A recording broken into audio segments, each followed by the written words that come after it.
They were certain. They were wrong. 05. The lead investigator had worked serious criminal cases for 19 years.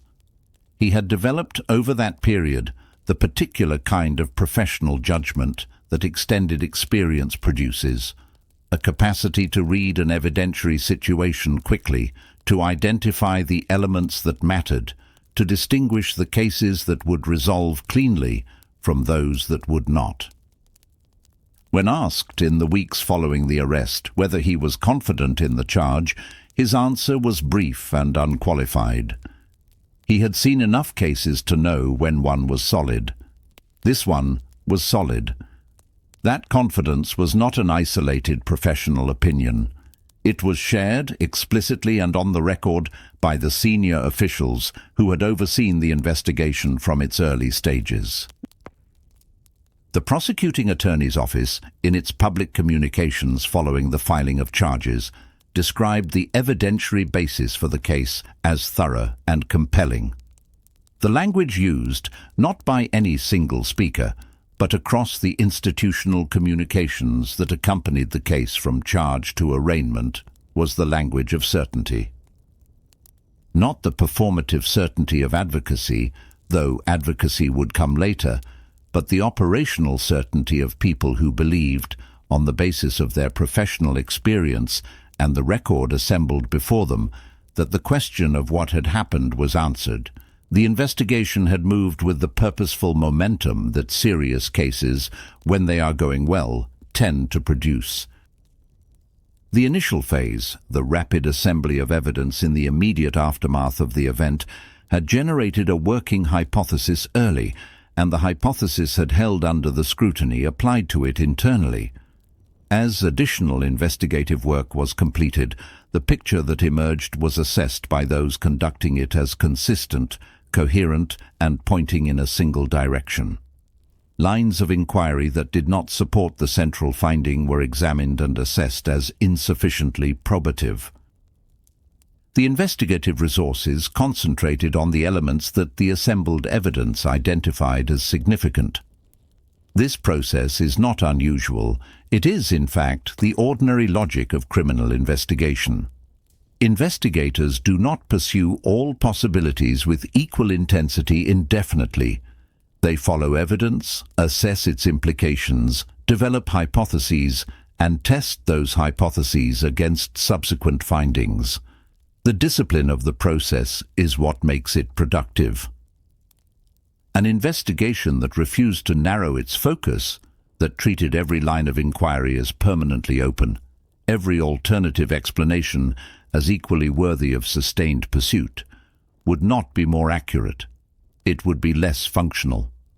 What the process produced in this case was a file that the prosecutors who received it assessed as strong. Their assessment was not superficial. The prosecutorial review of investigative files in serious cases involves experienced lawyers examining the evidence with the adversarial challenge in mind, asking not only whether the evidence supports the hypothesis, but whether it will withstand the challenge that defense counsel will bring to it in court. The assessment that followed that review was affirmative. The case was charged. Institutional confidence of this kind has a reinforcing quality. When the investigating agency is confident, and the prosecutorial office is confident, and the communications between them reflect a shared assessment of the evidentiary record, the confidence itself becomes part of the operational environment in which subsequent decisions are made. It is not that later participants in the process are told to be confident. It is that they receive the case within an institutional context that has already determined confidence to be the appropriate response to the evidence.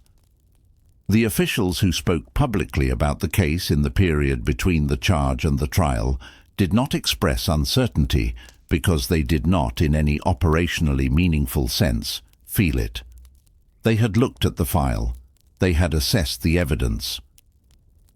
They had applied the standards of their profession and their institution, and those standards had produced a finding. The finding was that the right person had been charged. This was not, from their perspective, a claim requiring defense. It was a description of a professional conclusion arrived at through established methods. The investigators who had developed the case had decades of combined experience in the field. The prosecutors who had reviewed it had seen the full range of evidentiary situations that serious criminal practice produces. When experienced practitioners reach a shared conclusion about a case, that consensus carries weight, not as a substitute for evidence, but as a professional assessment of what the evidence shows. The social environment in which the case was being processed reinforced the institutional assessment. In communities where serious crimes occur, the arrest and charging of a suspect does not merely begin a legal process. It performs a social function. It signals that the disorder produced by the crime is being addressed, that the state has identified the source of the harm and is moving to contain it. The suspect, once charged, occupies a defined social position. The institutional certainty expressed by officials is received by the public not only as a professional judgment, but as a form of reassurance. Media coverage of the case in the period following the charge reflected and amplified this dynamic. Reporting drew on official sources, on the statements of investigators and prosecutors, on the language of charging documents, on the accounts of officials who had reviewed the case and found it sound. The coverage was not inaccurate in any demonstrable sense. It reported what officials said and what documents stated. What it conveyed cumulatively was the institutional consensus. The person charged was the person responsible. That consensus, once formed and publicly expressed, acquires a particular durability. It is not that public consensus creates guilt. The legal system does not operate on that basis.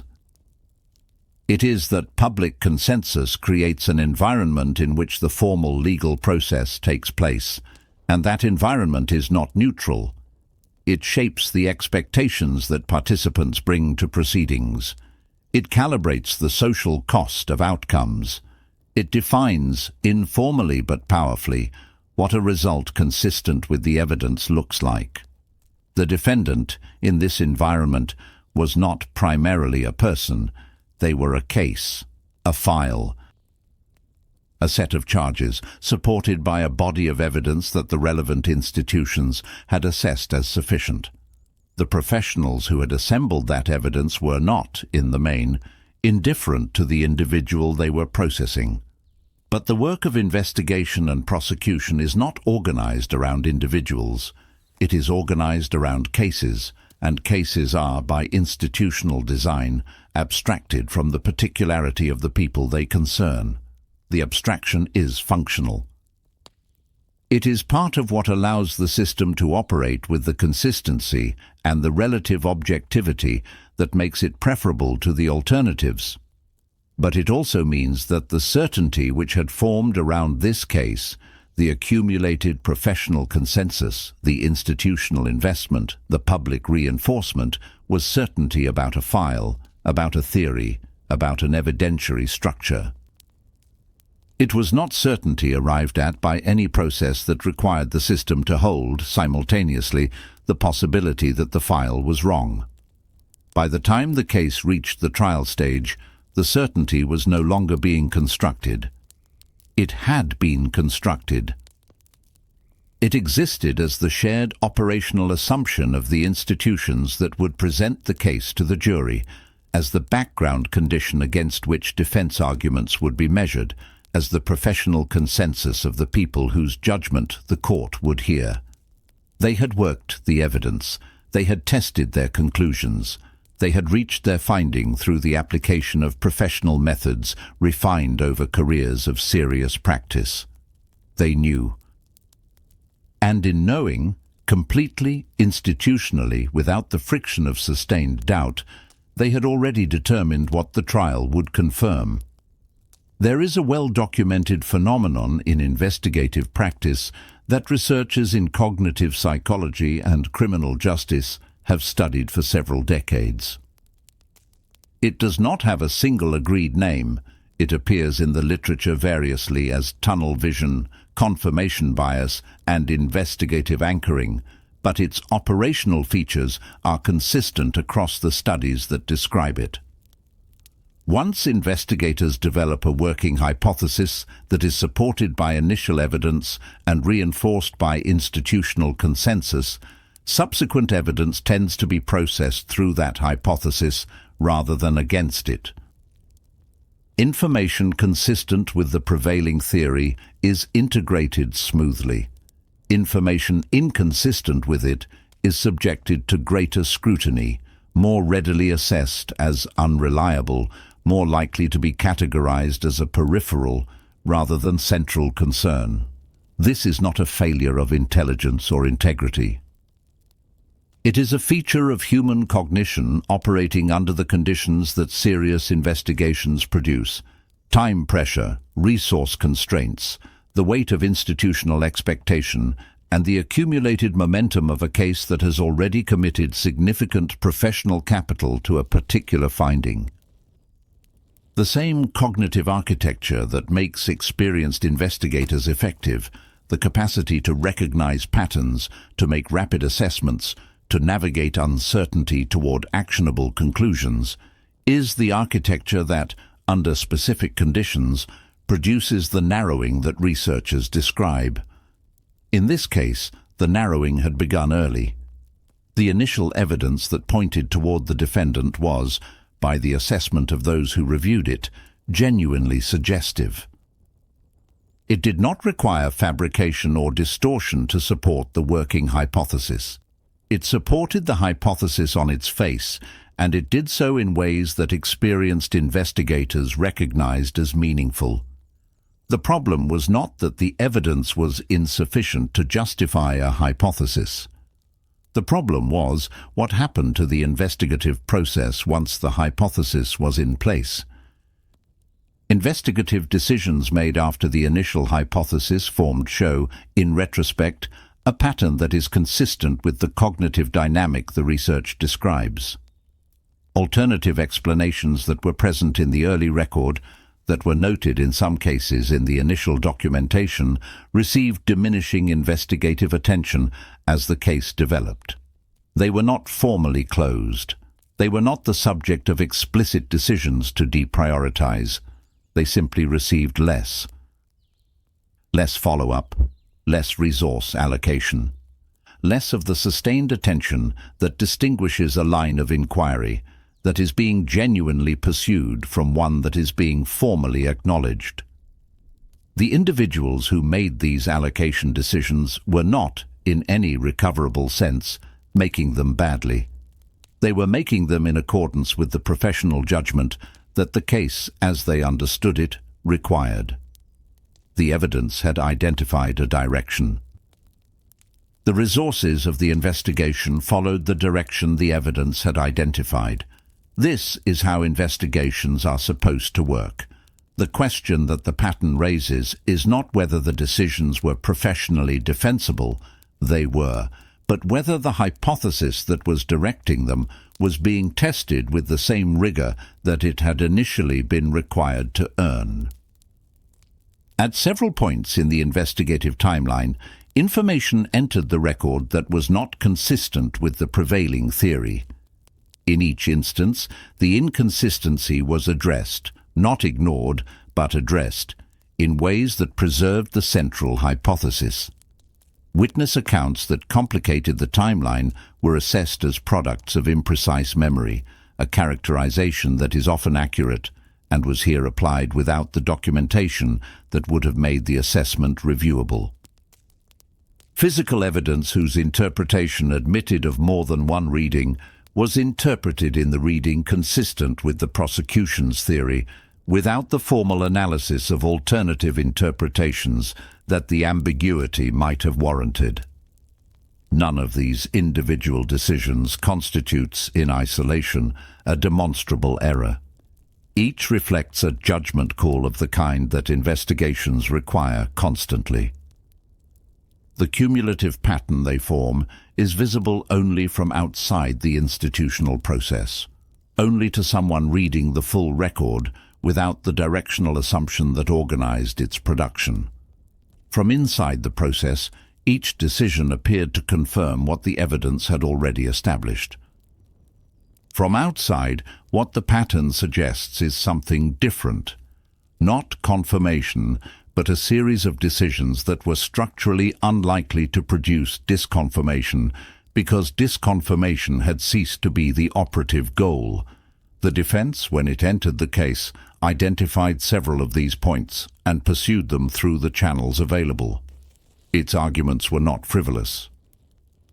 They were developed by counsel with relevant experience, grounded in the record, and presented in the procedural forms that the system requires. The response they received, from the prosecution, from the court, and, less formally, from the institutional environment in which the case was proceeding, reflected a particular framing that serious criminal defense tends to encounter in cases where institutional certainty is high. Within that framing, vigorous defense of a person charged with a serious offense can come to be understood not as the adversarial function the system requires, but as a kind of procedural inconvenience, the exploitation of technicalities by counsel, whose arguments, if accepted, would produce an outcome inconsistent with what the evidence shows. This framing does not require anyone to express it explicitly.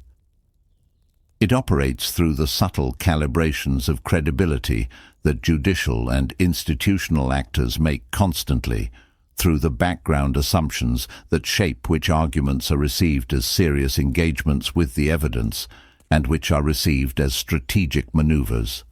Defense counsel in this case documented in their submissions a series of concerns about the evidentiary record that they argued warranted further inquiry. The submissions were considered. The concerns they raised were addressed in rulings that found them, variously, procedurally untimely, insufficiently supported, or unlikely to affect the outcome, even if accepted. The rulings were within the range of reasonable judicial discretion. They were also, in their aggregate effect, a set of decisions that kept the investigative record closed, that preserved the hypothesis against the challenge that the defense had brought to it. The psychological comfort that certainty provides is not a trivial factor in understanding how these processes operate. Uncertainty is costly, cognitively, institutionally, professionally. A case that is proceeding clearly, supported by a coherent body of evidence and a shared professional consensus about what it shows, is a case that functions smoothly. It consumes resources at a predictable rate. It produces decisions that are easy to explain and defend. It moves. A case that has been reopened to genuine uncertainty, that is being actively tested against alternative hypotheses, that is treating its own foundational assumptions as provisional, is a different kind of institutional object. It is slower, more resource-intensive, more difficult to manage, more likely to produce outcomes that are hard to predict and harder to explain. The institutional preference for the former over the latter is not a preference for injustice. It is a preference for function over friction. What it produces in cases where the foundational assumption is not as secure as the institutional consensus holds it to be is a process that cannot easily correct itself, because the correction would require reintroducing precisely the uncertainty that the process had been organized to resolve. The warning signs that were present in the record were not invisible. They were there, in the documents, in the inconsistencies, in the alternative accounts that had been assessed and set aside. People who were in a position to see them had, in some cases, noted them.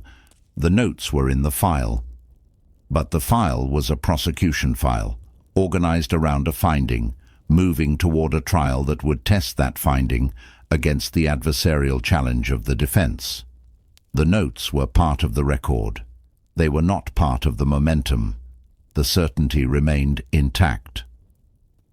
But somewhere beneath its surface, the ground had always been less stable than the confidence above it suggested.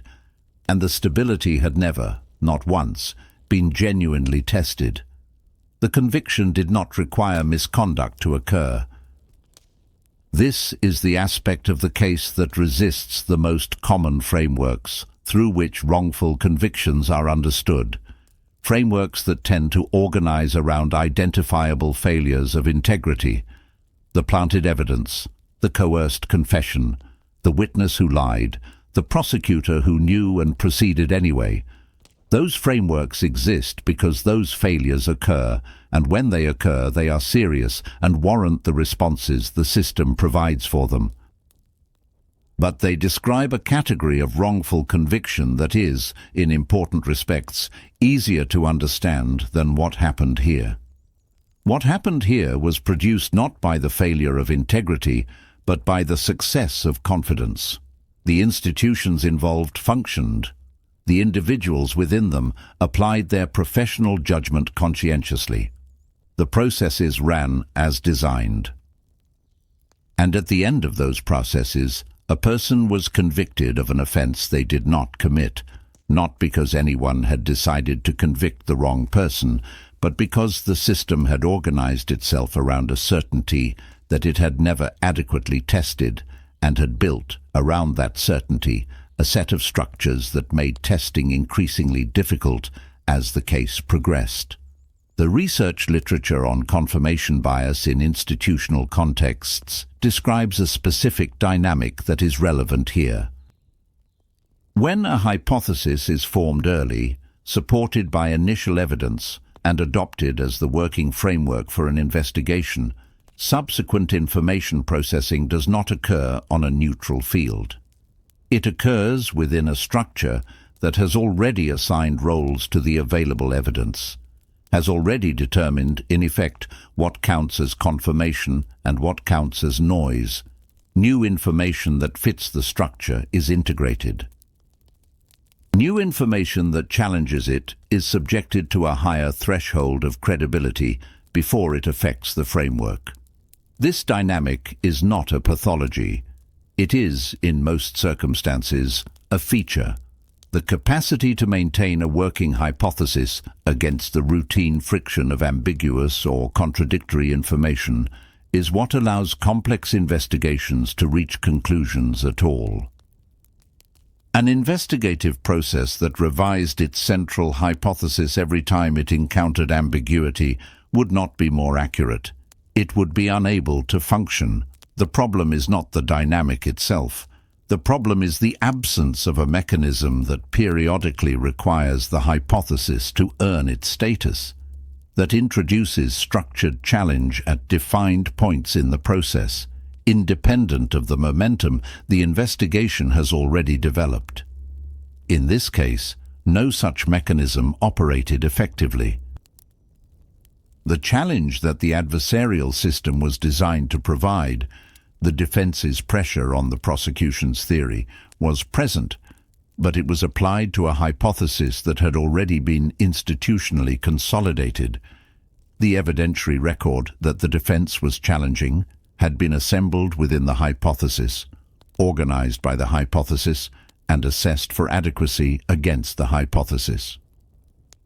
Challenging it from outside, at the trial stage, required the defense to overcome not just the individual pieces of evidence, but the integrated structure that gave each piece its apparent weight.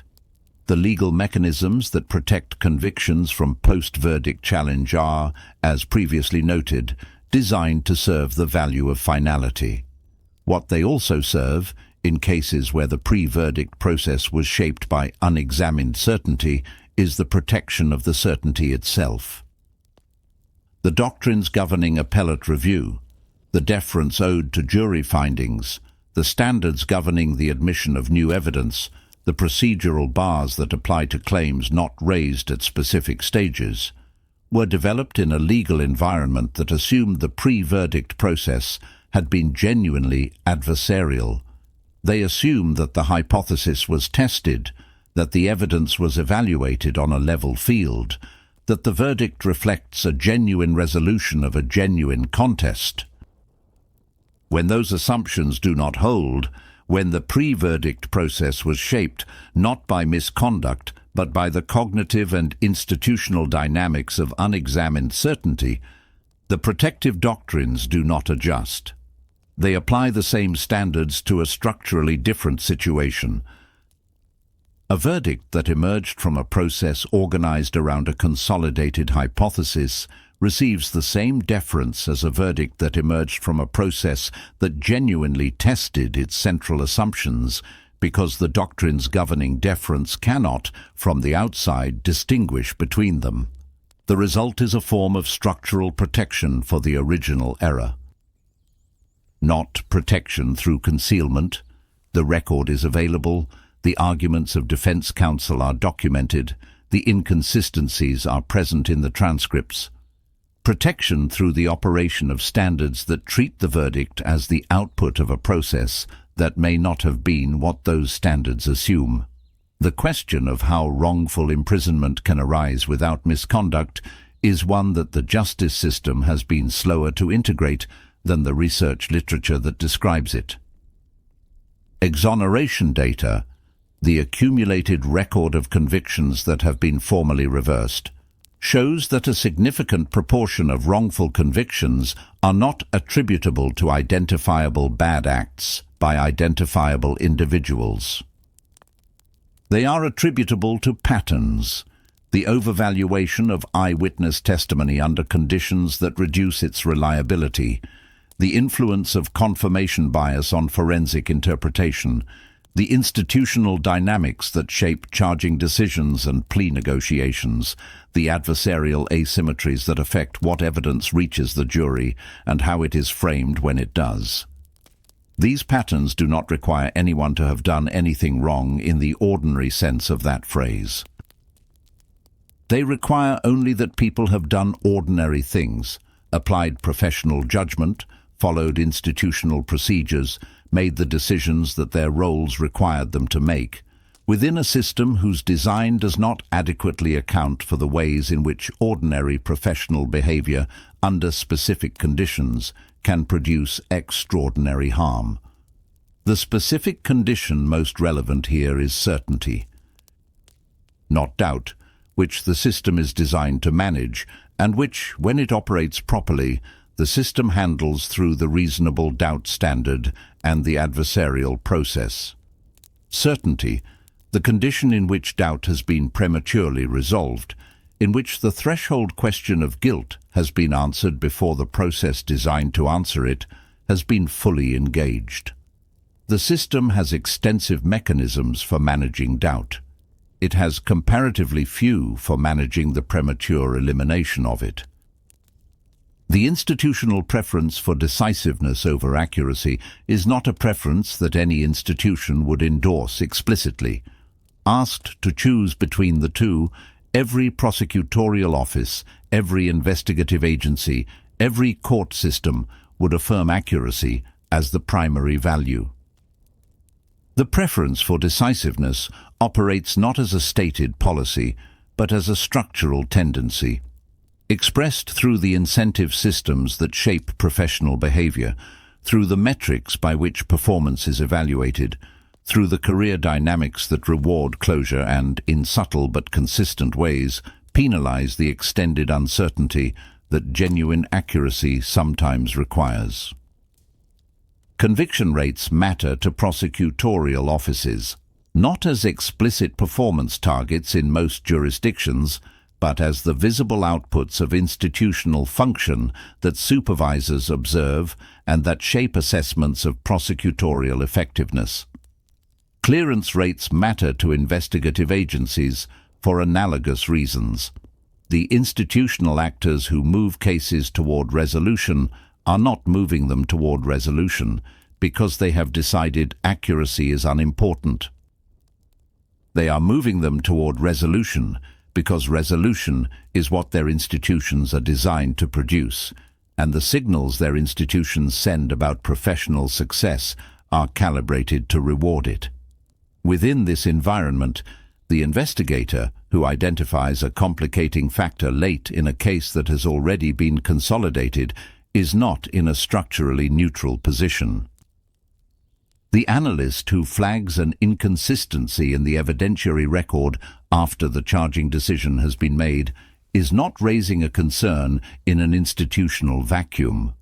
The questions they raise must be evaluated within an environment that has already committed resources, already formed a consensus, already built a professional investment in the existing framework. The questions are not suppressed, but the environment in which they are raised is not designed to amplify them. By the time the trial concluded and the verdict was entered, the certainty that had organized the case from its early stages had been fully converted into a legal finding. The hypothesis that had never been adequately tested against the alternative explanations in the record had passed through the adversarial process and emerged formally as truth. Not philosophical truth, but legal truth, institutional truth, the truth that now governed consequence. The conversion was complete. The certainty had done what certainty in institutional systems tends to do when it is allowed to accumulate without sufficient friction. It had produced an outcome consistent with itself. What the record showed, to those who read it with attention to the pattern rather than the individual decisions, was a system that had rewarded confidence at each stage, had treated the absence of doubt as a sign of evidentiary strength rather than as a condition requiring scrutiny.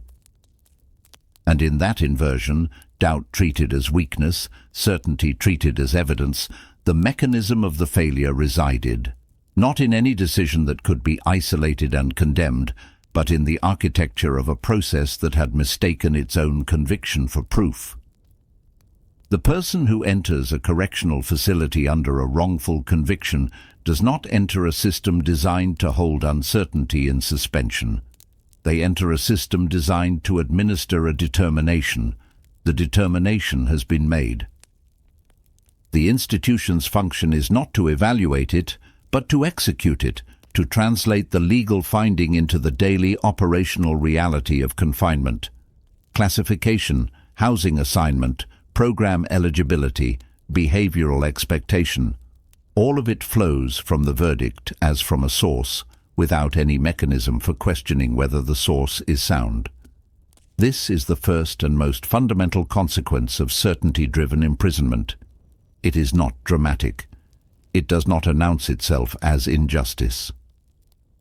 It presents as administration, as the routine processing of a case file through the procedures appropriate to its category.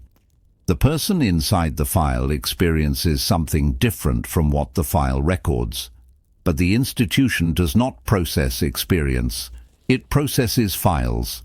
Over time, the distance between the file and the person it purports to describe becomes one of the defining conditions of existence inside the sentence.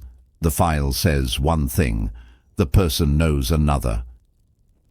The institution operates entirely from the file.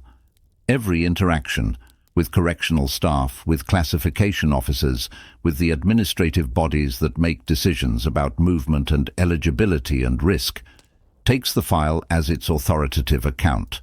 The person's account is not inadmissible. It is simply institutionally irrelevant. The determination has been made. The question is closed.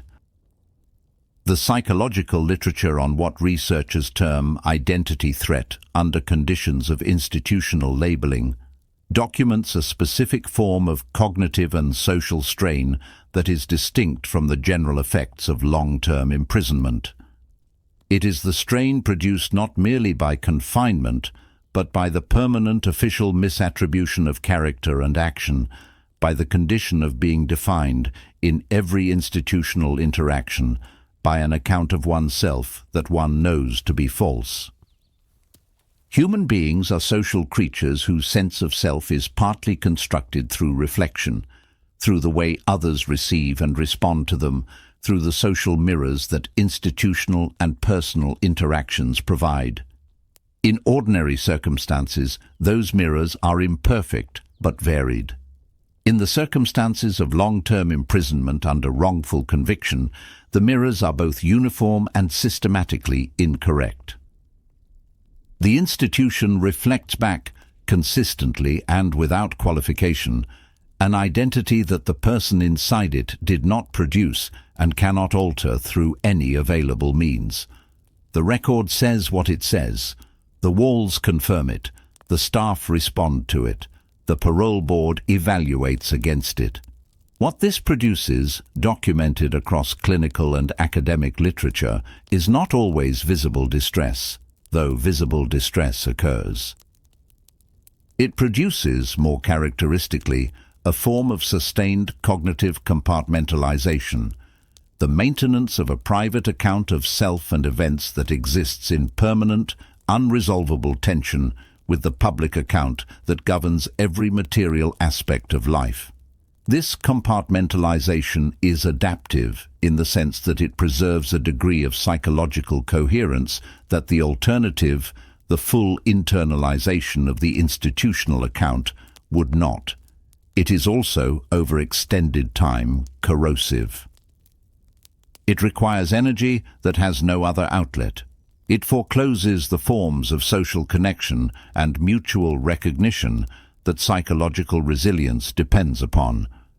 Institutions that have invested confidence in a conviction do not easily revise that investment. This is not primarily a matter of bad faith, though bad faith occurs. It is a matter of institutional architecture.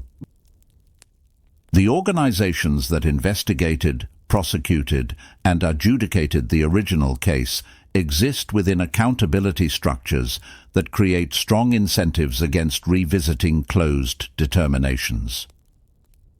An agency that reopens a case it closed, a prosecutorial office that acknowledges a conviction it secured may have been mistaken, a court system that grants relief on grounds that question the adequacy of its prior proceedings. Each of these actions carries institutional costs that the relevant organizations are structurally motivated to avoid. Those costs are real. They include reputational damage, resource expenditure, and the destabilizing effect on organizational morale of acknowledging that ordinary professional behavior, conducted in good faith, produced a serious harm. They also include, in some institutional environments, formal accountability consequences for individuals whose decisions contributed to the error. The rational institutional response to these costs is not necessarily to conceal the error. Overt concealment is both ethically prohibited and practically risky, but to apply the same threshold standards to evidence of error that the system applies to post-conviction claims generally, to require that the demonstration of wrongfulness meet a high evidentiary bar, to process claims of innocence through procedures that are, by design, conservative. The conservatism of post-conviction review is, as previously noted, a structural feature with legitimate justifications. What it means in practice for a person whose wrongful conviction rests on a pattern of institutional failure rather than a discrete identifiable error is that the path to correction is not merely difficult. It is organized at each stage around standards that were designed for a different kind of case. Standards that require the production of specific evidentiary categories that the nature of this failure may not generate.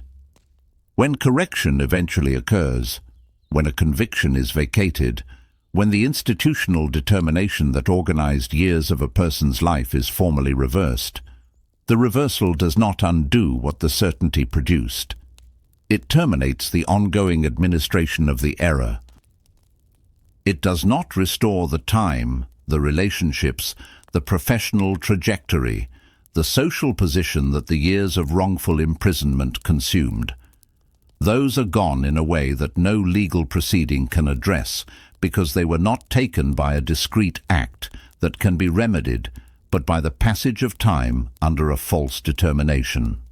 The social reintegration of a person released after extended wrongful imprisonment occurs into a world that reorganized around their absence. The community connections that existed before incarceration have been maintained, if at all, under conditions of constraint that altered them. Family relationships have been conducted across the distance of institutional visiting procedures and monitored communication. Professional networks have developed without the person's participation for years or decades. The informal social capital that enables ordinary adult life, the accumulated familiarity, the established trust, the routine presence in community institutions, has to be rebuilt from a position of disadvantage compounded by the stigma that wrongful conviction, even after exoneration, does not fully remove. Studies of exonerees consistently document elevated rates of post-release psychological difficulty, economic marginalization, and social isolation that persist well beyond the period of formal legal correction. The correction changes the legal status. It does not change the biography. The title of this account, Confidence Without Doubt, identifies the condition from which everything documented here followed. Not a conspiracy, not a corruption.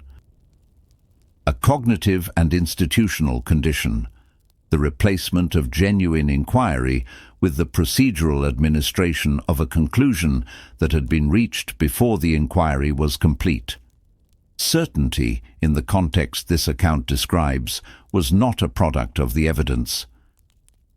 It was a property of the institutions processing the evidence, a property they brought to the case and found reflected back to them at each stage, because the stages had been organized from the beginning to confirm rather than to test.